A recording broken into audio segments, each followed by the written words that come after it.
Hello to all our community members, welcome to mission IAS PCS. जैसा कि हमने आपको बताया था कि कुछ दिनों में हम जो बीपीएससी की करंट अफेयर्स वाली टॉपिक है वो कवर करवाएंगे, खासकर इंटरनेशनल रिलेशंस वाली। तो मैंने कुछ टॉपिक्स चुने हैं। आई थिंक कि 15 से 16 टॉपिक्स होंगे इंटरनेशनल रिलेशन में, और उस पर आप अपनी पकड़ बना लेते हो तो डेफिनेटली वो जो है क्वेश्चंस आपको मेंस में देखने को जरूर मिलेंगे।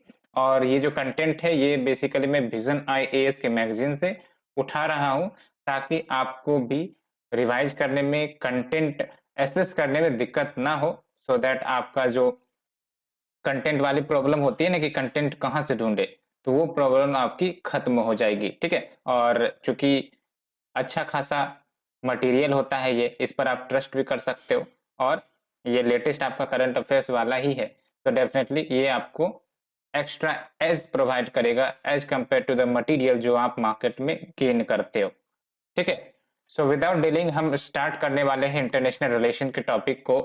और ध्यान रखना है आपको, जब हम इंटरनेशनल रिलेशन के टॉपिक को स्टार्ट करेंगे तो हमारा प्रायोरिटी बेस्ड टॉपिक का डिस्कशन होगा। यानी कि आपको भी ध्यान रखना है, जैसे हमने आज आई टू यू टू के बारे में डिस्कस किया, तो आपको मान के चलना है कि ये आपकी फर्स्ट प्रायोरिटी होनी चाहिए जो आप रिवाइज करोगे और कंटेंट को अंडरस्टैंड करोगे।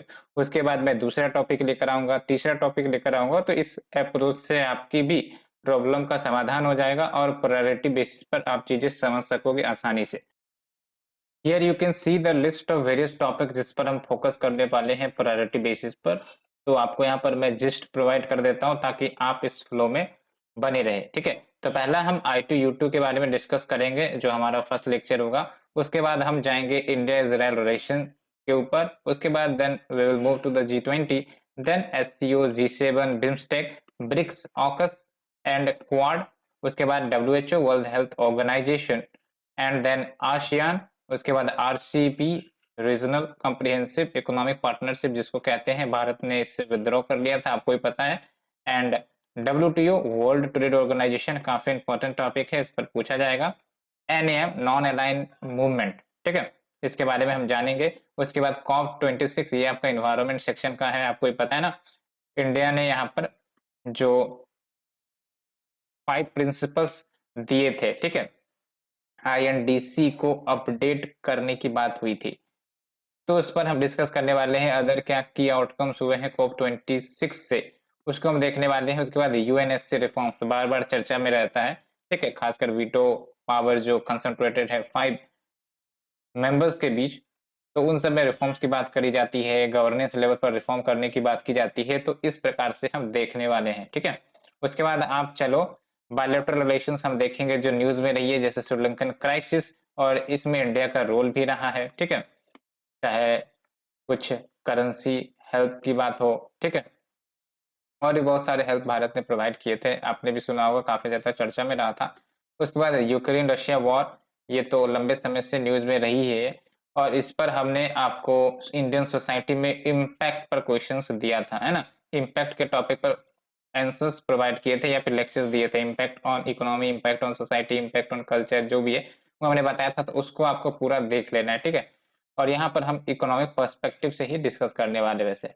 उसके बाद हम जापान इंडिया रिलेशंस, बिकॉज अभी लेटेस्ट में जो जापान के पीएम रहे हैं शिंजो आबे, फॉर्मर पीएम, उनका डेथ हो गया था, आपको पता है।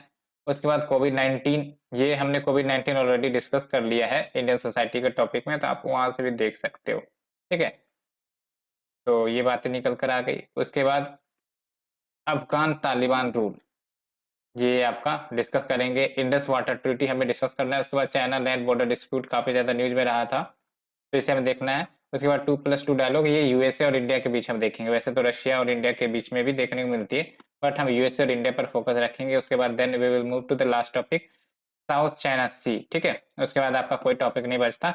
यहाँ पर आई थिंक कि मैंने रशिया यूक्रेन वॉर पर बोल दिया था कि ज्यादा कवर कर लिया है। एक्चुअली हमने कोविड पर ज्यादा कवर किया था, है ना, कोविड पर पूरा टॉपिक हमने कवर किया था। तो कुल मिलाकर कितना टॉपिक आपका बन रहा है? 1 2 3 4 5 6 7 8 9 10 11 12 13 14 15 16 17 18 19 20 21 22 23 24 25 25 टॉपिक्स, और एक टॉपिक मुश्किल से 15 मिनट का होगा, आपका काम खत्म हो जाएगा। बस उसको बार-बार सुनना है, ध्यान से सुनना है ताकि आपकी पकड़ बन जाए और कीवर्ड पर फोकस करते रहने हैं, जो हम कीवर्ड बात करेंगे, क्योंकि कीवर्ड रहेगी तो आप आंसर्स लिख सकोगे। प्रायोरिटी बेसिस पर चलना है, ठीक है? तो होप यू अंडरस्टूड, ठीक है? तो hope you are understanding what I am trying to say. तो बस बने रहना हमारे साथ। अगर आपने हमारा चैनल सब्सक्राइब नहीं किया है, प्लीज डू सब्सक्राइब। हाँ, ध्यान रहे ये आपके यूपीएससी एस्पिरेंट्स के लिए भी जरूरी है। कैसे? बिकॉज ये आपका करंट अफेयर्स में ही है और लेटेस्ट करंट अफेयर्स का ही ये आपका टॉपिक है। तो ऐसा नहीं है कि आपके लिए इंपॉर्टेंट नहीं होने वाला है। इंटरनेशनल रिलेशन में वैसे भी इस प्रकार के क्वेश्चंस पूछे जाते हैं, तो ये बात निकल कर आती है। चलिए हम स्टार्ट करते हैं। The first one will be your I2U2। काफी ज्यादा चर्चा में रही थी, किस लिए? Because first leader summit I2U2 का हमें देखने को मिला था, वर्चुअली हुई थी ये समिट। तो सबसे पहली बात तो निकल कर ये आती है कि इसमें मेंबर स्टेट्स कौन से हैं, ठीक है, और ये I2U2 है क्या। तो first of the most important thing कि आपको मेंबर याद रखने हैं। तो जिसमें आपका I2 को रिप्रेजेंट करता है इंडिया और एक तरफ इजराइल, और U2 को रिप्रेजेंट करता है एक प्रकार से आपका UAE और दूसरा है आपका यूनाइटेड स्टेट, ठीक है। तो ये जो वर्चुअल समिट हुई है इसमें कुछ की हाइलाइट्स हम देखेंगे समिट के, लेकिन सबसे पहले हम बेसिक के बारे में जान लेते हैं। बिकॉज आपको क्वेश्चंस इस प्रकार से आएंगे कि I2U2 से आप क्या समझते हो, पहली बात तो ये, और कुछ मेजर हाइलाइट्स जो आपके I2U2 समिट से निकल कर आए हैं उस पर आपको क्वेश्चंस पूछा जा सकता है। तो इस एंगल से आपको कंटेंट देखना है।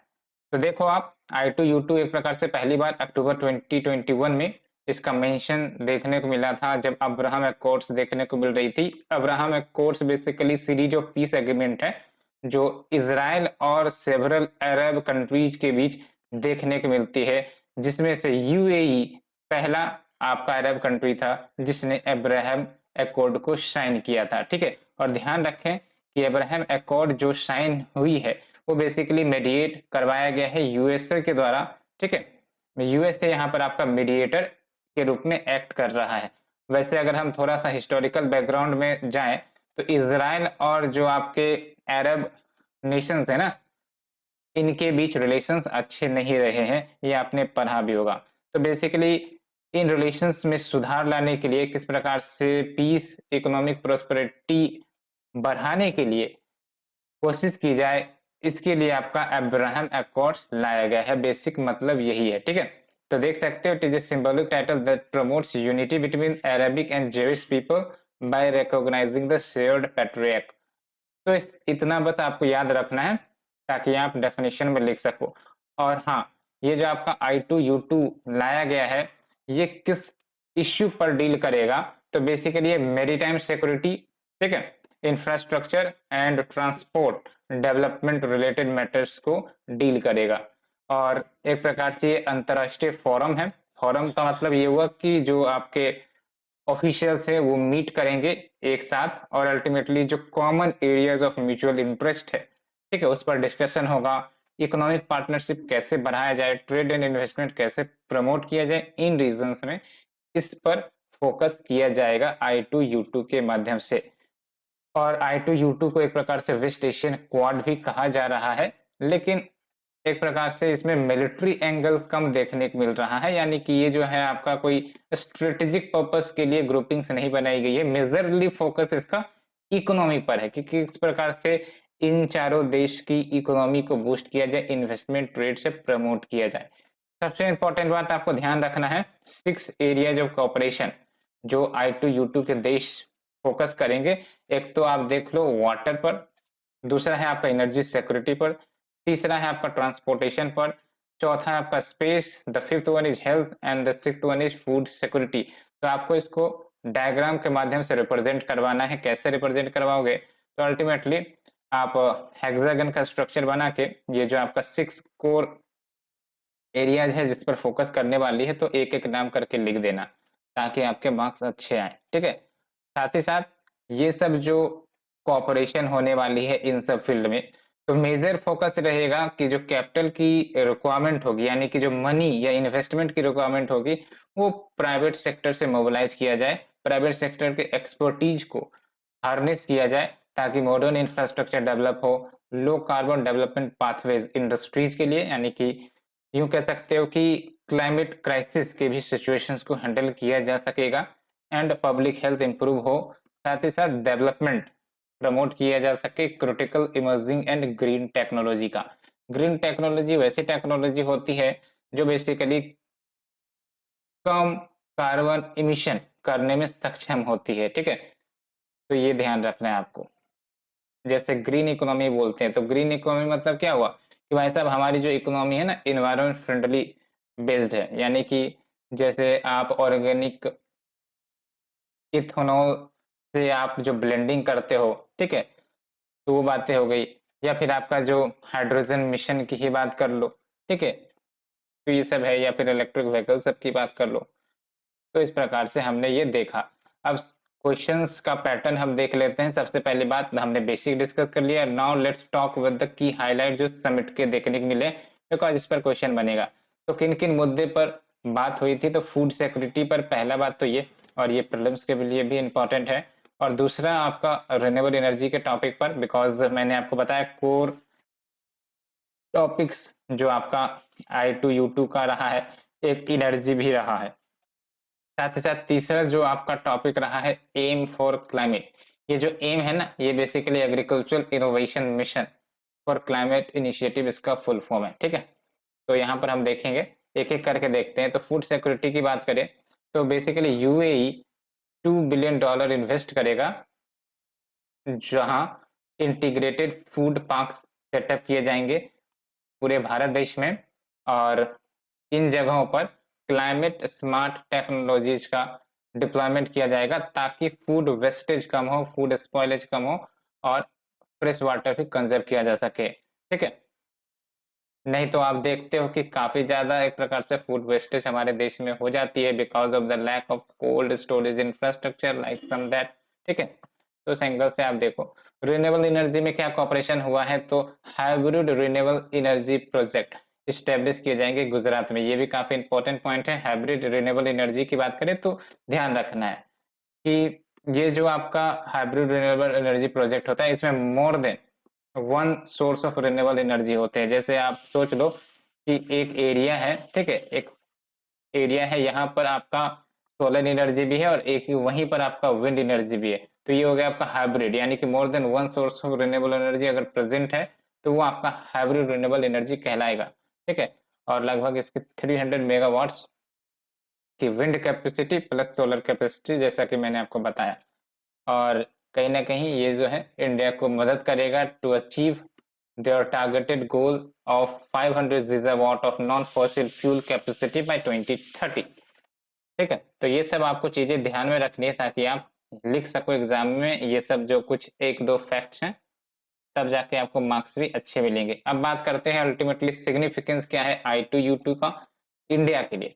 तो पहली बात तो ये कि इंडियन ओशियन में ग्रेटर इंगेजमेंट हो सकेगा across the western Indian ocean, because I2U2 में कंट्री कौन है, यूएई है, इजराइल है, ठीक है, और आपका यूएस है और इंडिया है।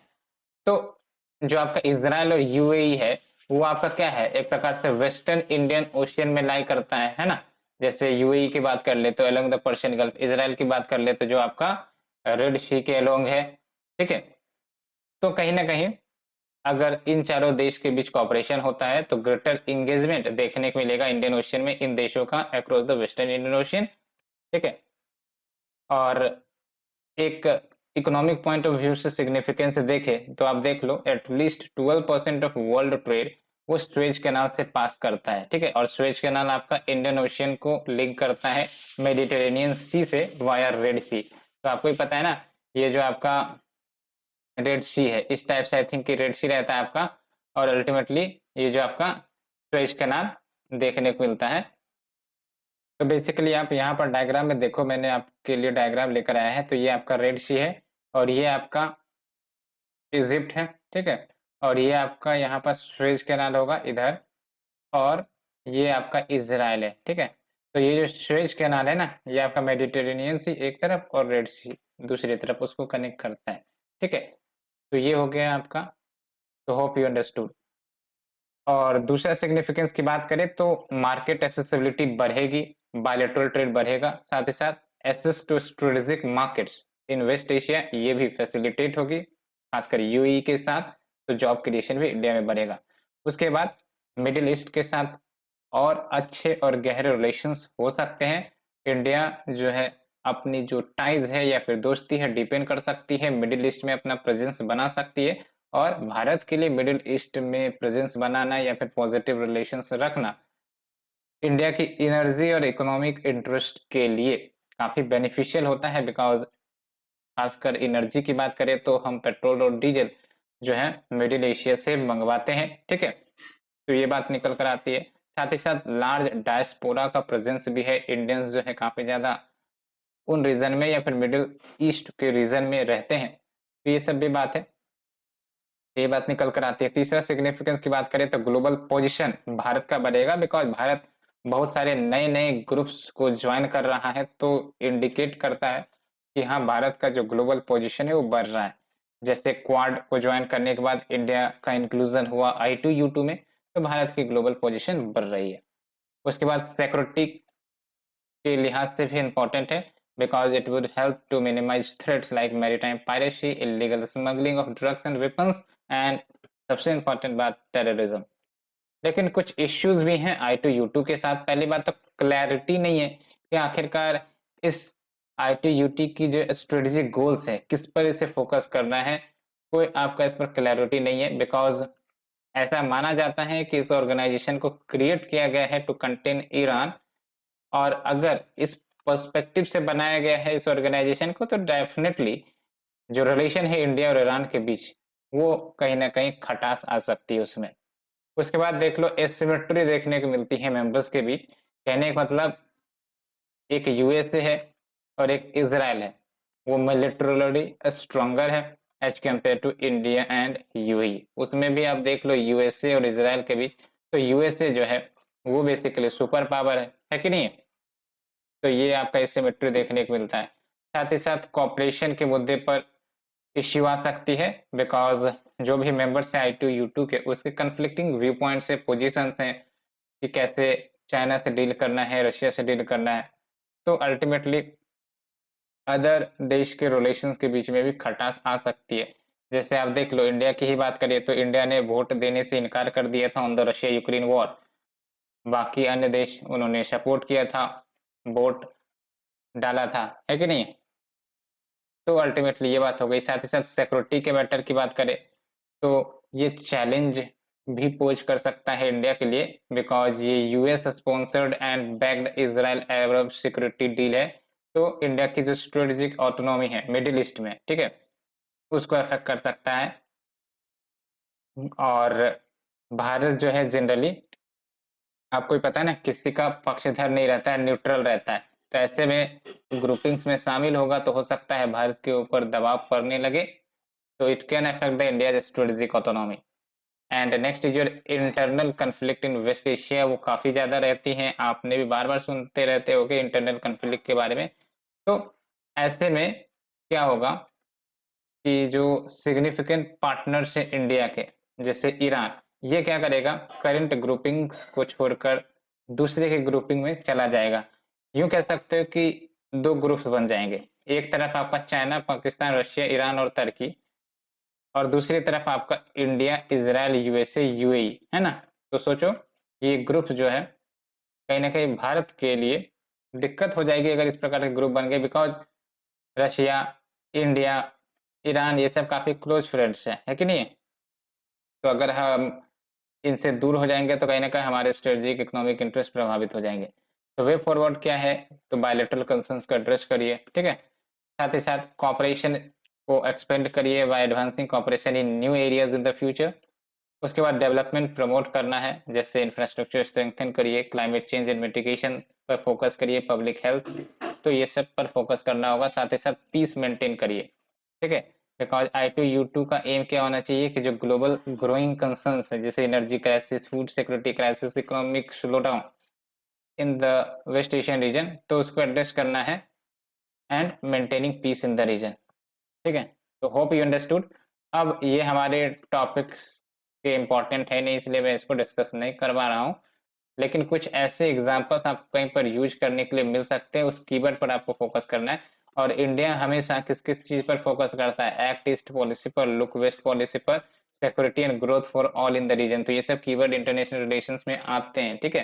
तो जैसे साउथ ईस्ट एशिया का कोई क्वेश्चन आया तो आप लिख सकते हो कि इंडिया की एक्ट ईस्ट पॉलिसी में शामिल है कि रिलेशन एक्सटेंड किए जाए, ठीक है। फिर लुक वेस्ट पॉलिसी पर आप मेंशन कर सकते हो। फिर सागर, ये जो आपके इंडिया के नेबरहुड नेशंस हैं, जो आपके मेरीटाइम नेशंस हैं, ठीक है, उन रीजन में ग्रोथ एंड स्टेबिलिटी सिक्योरिटी सबको प्रमोट करने के लिए सागर इनिशिएटिव लॉन्च किया गया था, है ना, security and growth for all in the region. ये सब बात हो गई। उसके बाद अदर इनिशिएटिव जो इंडो पैसिफिक के लिए लाई गई है, इंडो पैसिफिक काफी ज्यादा गर्मा गर्म टॉपिक है, तो इस पर ध्यान रखना है। कुछ कुछ इनिशिएटिव्स याद रख सकते हो, जैसे ब्रिक्स है, क्वाड है, क्वाड तो लाया ही गया है इंडो पैसिफिक के लिए, ठीक है। उसके बाद इंडो जापान ऑस्ट्रेलिया है। उसके बाद ऑकस भी देख लो आप, हालांकि ऑकस में इंडिया शामिल नहीं है, लेकिन ऑकस में कौन है, ऑस्ट्रेलिया, यूके और यूएसए, है ना। फिर इंडिया, ऑस्ट्रेलिया, फ्रांस है। तो ये सब बात निकल कर आ रही है जो आपका इंडो पैसिफिक के लिए है। तो hope you understood the topic first in great detail. मैंने आपको पहला टॉपिक प्रायोरिटी वाला डिस्कस कर दिया है। Next we will discuss to the next topic. तब तक के लिए आपको बने रहना है हमारे साथ। Wait and I will deliver the lectures very soon. And I think tomorrow is Diwali. Happy Deepavali to all and have a nice day. Thank you. Subscribe करना ना भूले friends. Thank you very much.